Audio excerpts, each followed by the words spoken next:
Find the value of p for which the quadratic equation px bracket x minus 2 plus 6 equal to 0 has two equal roots.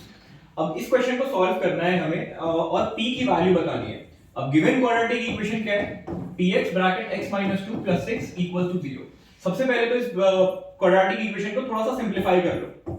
तो जब इसका bracket open करोगे तो ये quadratic equation standard form में आ जाएगी. px square minus 2px plus 6 equal to 0. अब इस क्वाड्रेटिक के जो रूट्स हैं वो हमें गिवन है. कैसे हैं? इक्वल रूट्स हैं. तो इक्वल रूट्स की कंडीशन क्या होती है? डिस्क्रिमिनेंट जो है वो जीरो होता है. अगर डिस्क्रिमिनेंट की वैल्यू जीरो है तो इस क्वाड्रेटिक इक्वेशन को देख के डिस्क्रिमिनेंट की वैल्यू बताओ, which is b square minus 4ac and it is 0. b square minus 4ac को सॉल्व करोगे तो क्या मिलेगा? b की वैल्यू क्या है? माइनस 2p, मतलब minus 2p whole square minus 4 times a into c. a की वैल्यू p है और c की वैल्यू 6 है. ये कंप्लीट वैल्यू 0 के इक्वल है. अब इस इक्वेशन को सॉल्व करते ही हमें p की वैल्यू मिल जाएगी. डिस्क्रिमिनेंट की वैल्यू जैसे हम पुट करेंगे, डिस्क्रिमिनेंट की वैल्यू क्या है? Minus 2p whole square minus 4p into 6. तो इसको जरा सॉल्व करोगे तो क्या हो जाएगा? 4p square minus 24 times p equals to 0. अब यहां से आप p को कॉमन ले लो, 4p कॉमन ले लो. 4p को कॉमन लोगे तो ब्रैकेट में क्या बचेगा? p minus 6 equals to 0. Either p की वैल्यू 0 होगी या फिर p की वैल्यू 6 होगी. यही p की पॉसिबल वैल्यूज हैं. कब? जब पूरी क्वाड्रेटिक इक्वेशन के रूट्स कैसे होंगे? इक्वल होंगे. ठीक है, ये पहला क्वेश्चन हो गया कंप्लीट. दूसरा क्वेश्चन देखते हैं.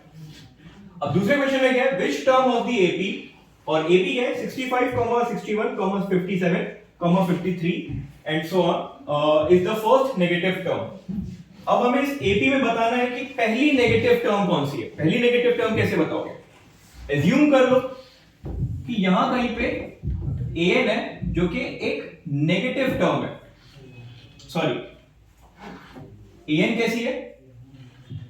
an एक टर्म है जो नेगेटिव है. अगर an एक नेगेटिव टर्म है तो वो लेस देन 0 होगी. ऐसा हमने एज्यूम कर लिया, प्री एज्यूम कर लेंगे. गिवन AP को देखते हुए a की वैल्यू कंपेयर करोगे मिलेगी 65. b क्या हो जाएगा? जो कि कॉमन डिफरेंस होता है, second term minus first term which is minus 4. a की वैल्यू 65 है, d की वैल्यू minus 4 है और an हमने एज्यूम करा है कि ये हमारी फर्स्ट नेगेटिव टर्म है. तो अब फर्स्ट नेगेटिव टर्म अगर हम अपने जर्नल टर्म वाले फॉर्मूले से फाइंड करें तो हमें क्या मिलेगा? an equals to a plus n minus 1 into d. अब देखो यहां पे क्या होगा? an हमारा अननोन वैल्यू है जो हमें एक्चुअली फाइंड करनी है. a की वैल्यू क्या है? 65. n की वैल्यू भी अभी तक हमें नहीं पता है और d की वैल्यू क्या है? -4. अब यहां से अगर an हम निकालें तो an की वैल्यू क्या हो गई? 65. इस ब्रैकेट को सॉल्व करोगे तो क्या मिलेगा? -4n plus 4. तो an की वैल्यू क्या हो गई? 69 माइनस 4n. ठीक है, अब हमें पता चल गया an की एक्चुअल वैल्यू है क्या in terms of n. Question पहले बोला गया है कि हमें फर्स्ट नेगेटिव टर्म बतानी है. फर्स्ट नेगेटिव टर्म का मतलब क्या हुआ? an की वैल्यू लेस देन 0 है. an की वैल्यू अगर लेस देन 0 है तो an की एक्चुअल वैल्यू अभी हमने क्या फाइंड करी है? 69 माइनस 4n लेस देन 0. अब इस इनइक्वालिटी को सॉल्व करके हम n की वैल्यू निकालेंगे. 69 is less than 4n and n is greater than 69 divided by 4. अब 69 divided by 4 को थोड़ा सा सॉल्व करो या सिंप्लीफाई करो तो क्या मिलेगा? I guess 17.2 something. तो 17.2 is less than equals to n. 17.2 is less than equals to n. अब n क्या रिप्रेजेंट कर रहा है? n रिप्रेजेंट कर रहा है नंबर ऑफ टर्म्स जो पॉइंट्स में नहीं हो सकती और जो नेगेटिव नहीं हो सकती. Integer value of n just after 17.2 क्या होगा? 18. तो n की वैल्यू 18 रहेगी. n की वैल्यू जब 18 है तो हमें हमारी पहली नेगेटिव टर्म मिलेगी। n की वैल्यू जब 18 है तो हमें हमारी पहली नेगेटिव टर्म मिलेगी, और हमें फाइंड करना था कि फर्स्ट नेगेटिव टर्म एक्चुअली होगी कौन सी। तो an हमने ऑलरेडी फाइंड करा हुआ है, 69 - 4 है। यहां से हम a18 निकाल लेंगे। a18 क्या होगा? 69 - 4 × 18, दैट इज 69 - 72, which is -3। तो फर्स्ट नेगेटिव टर्म हमारी क्या है? -3। तो ये हमारा फाइनल आंसर है। चलो नेक्स्ट क्वेश्चन करते हैं। नेक्स्ट क्वेश्चन,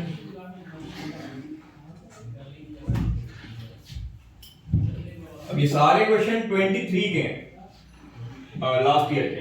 अब ये 5 मार्क का क्वेश्चन है। इसमें है क्या? From the top of 7 meter high building, the angle of elevation of the top of cable tower is 60 degree.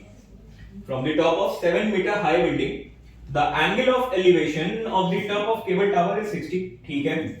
And the angle of depression of its foot is 30 degree.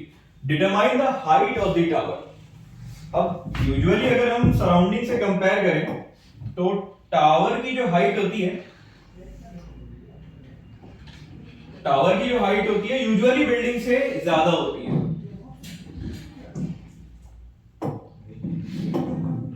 तो इसका diagram बनाते हैं पहले।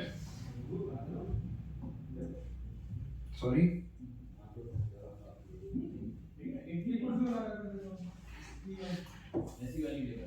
Assume करो कि ये एक building है और ये एक टावर है।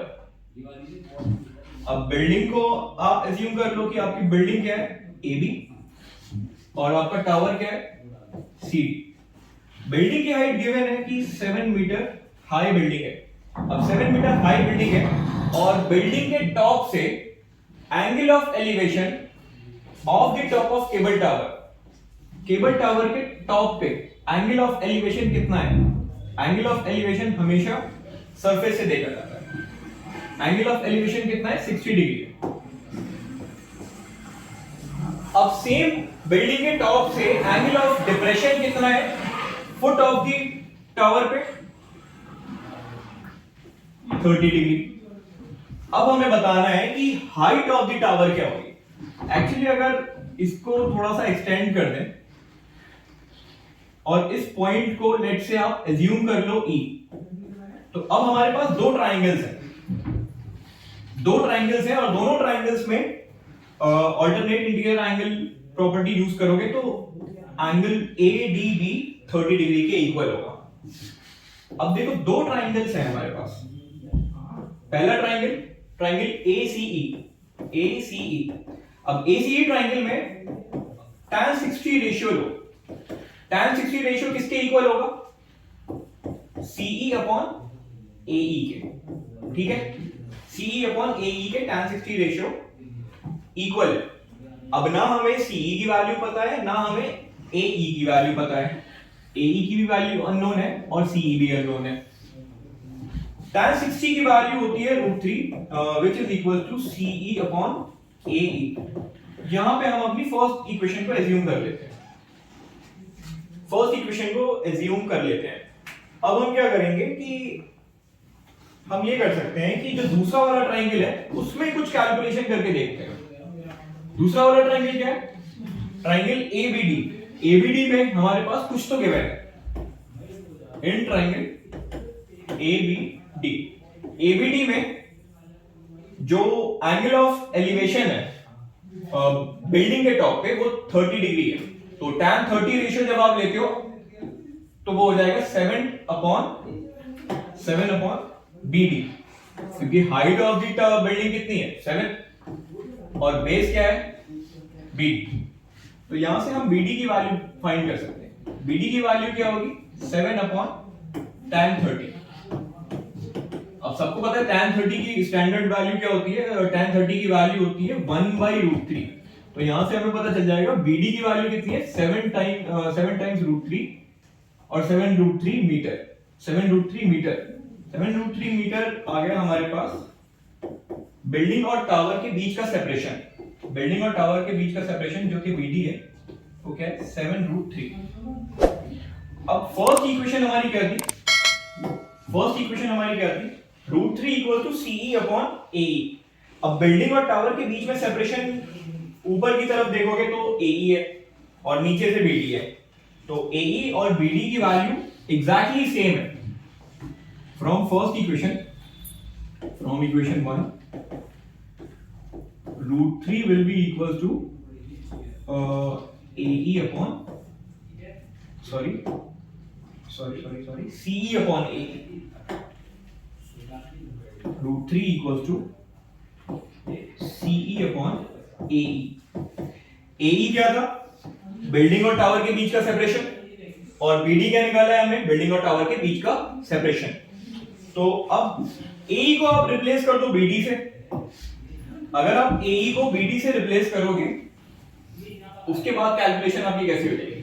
यहां पे देखो, √3 equal to CE upon BD which is 7√3। तो CE की वैल्यू क्या आ गई? 7 into √3 which is equal to 21 metre. CE की वैल्यू आ गई 21 मीटर। अब वापस से हम अपने डायग्राम को देखते हैं। देखो, सेपरेशन जहां से हो रहा है बिल्डिंग और टावर के बीच में, उतनी हाइट कितनी है टावर की? 7 मीटर। सीई अभी जो कैलकुलेट करा है वो कितना है? 21 मीटर। तो total height of tower which is CD कितना होगा? 28 मीटर। अब 5 नंबर में इतना सही सवाल था, बस हाइट ऑफ द टावर निकालना था और दो ट्राइंगल्स में हमें बस अपनी थोड़ी थोड़ी कैलकुलेशंस करनी थी। तो ऐसे तो ये सवाल भी हो गया। चलो एक सवाल और है, उसे देखते हैं। अब ये ट्राइंगल का क्वेश्चन है, ये भी 5 नंबर में आया हुआ है। इसको रीड करना स्टार्ट करो। D is a point on the side BC of a triangle ABC such that angle ADC equals to angle BAC. Prove that CA square equals to CB into CD। चलो ये चीज बात की चीज है। सबसे पहले बोल रहे हैं कि D जो है एक पॉइंट है BC साइड पे ऑफ अ ट्राइंगल ABC। एक ट्राइंगल बना लेते हैं, साइड पे।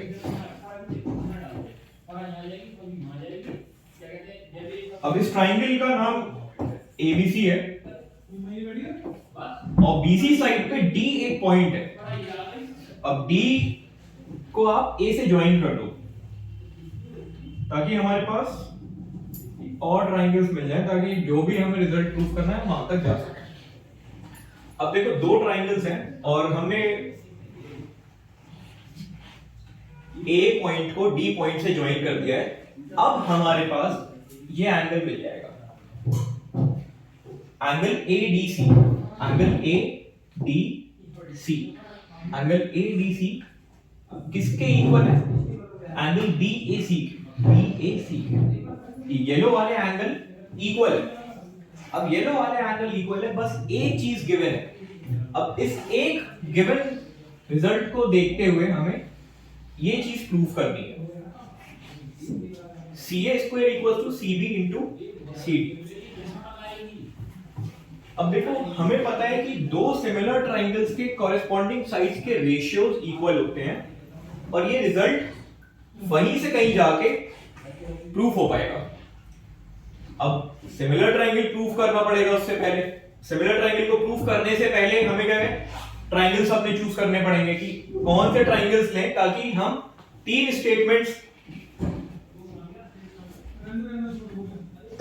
स्टेटमेंट्स प्रूफ कर पाए। करेंगे क्या? सबसे पहले अपने ट्राइंगल्स पिक करना स्टार्ट करते हैं कि कौन से दो ट्राइंगल पिक करें और उनको सिमिलर प्रूफ करते हैं। तीन स्टेटमेंट विद वैलिड रीजन हमें देने हैं ताकि हमारा पूरा ट्राइंगल किसी भी एक क्राइटेरिया से सिमिलर प्रूफ हो जाए। तो दो ट्राइंगल चूज करने हैं। देखो, अगर दो ट्राइंगल ऐसे चूज करने हैं, पहला वाला ट्राइंगल ABC, नहीं ऐसे मत करो, हमेशा एंगल को देखकर चूज करो। जैसे एंगल D जो है वो कंप्लीट एंगल A के इक्वल है, तो इसको थोड़ा सा घुमा के देखो। अगर ट्राइंगल BAC को और ट्राइंगल एडीसी को पिक करते हो, अगर इन दो ट्राइंगल को पिक करके इन दोनों को सिमिलर प्रूफ कर दें हम, उसके बाद कॉरेस्पॉन्डिंग साइड्स के रेशियोज देते हैं, तो हम अपने फाइनल रिजल्ट तक पहुंच सकते हैं। हाँ, तो इन दो ट्राइंगल्स को सिमिलर प्रूफ करना है तो सबसे पहले हमें 3 स्टेटमेंट देने पड़ेंगे विद वैलिड रीजन। अब वैलिड रीजन कुछ भी हो सकता है, गिवन है कोई चीज आपको दोनों ट्राइंगल में, तो आपका वो भी एक वैलिड रीजन है कि ये चीज ऑलरेडी गिवन है, और कोई चीज आप एज्यूम कर रहे हो तो उसका एक वैलिड रीजन होना चाहिए बाय एनी थ्योरम और किसी भी मैथमेटिकल स्टेटमेंट से। तो पहली चीज तो यही है कि एंगल एडीसी किसके इक्वल है, एंगल बीएसी के। अब ये चीज हमें ऑलरेडी गिवन है। अब हमने दो ट्राइंगल तो पिक कर लिए, बीएसी और एडीसी। इन दोनों ट्राइंगल में एंगल सी कॉमन है, इन दोनों ट्राइंगल में ये वाला एंगल जो है ये कॉमन है, तो इसको भी हम यूज कर सकते हैं। तो angle C equals to angle C, और इसका रीजन क्या होगा कि ये दोनों ही ट्राइंगल में सेम एंगल कॉमन है। सिमिलर प्रूफ करने के लिए मैक्सिमम अगर आप दो एंगल्स को इक्वल दिखा देते हो तो दोनों ट्राइंगल सिमिलर हो जाते हैं, क्योंकि तीसरा ऑटोमेटिकली इक्वल हो जाएगा। तो bye angle criteria of similarity,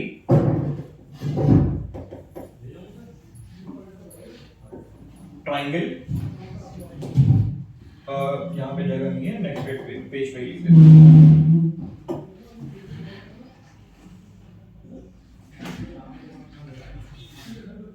bye angle criteria of similarity, triangle BAC is similar to triangle ADC। अब ये दोनों ट्राइंगल सिमिलर प्रूफ हो गए। अब सिमिलर ट्राइंगल के कॉरेस्पॉन्डिंग साइड के रेशियोज हमें लेते हैं। तो BC upon AD, BA upon AD equal to AC upon DC equal to BC upon AC। अब देखो प्रूफ हमें करना था कि CA square equal to CB into CD।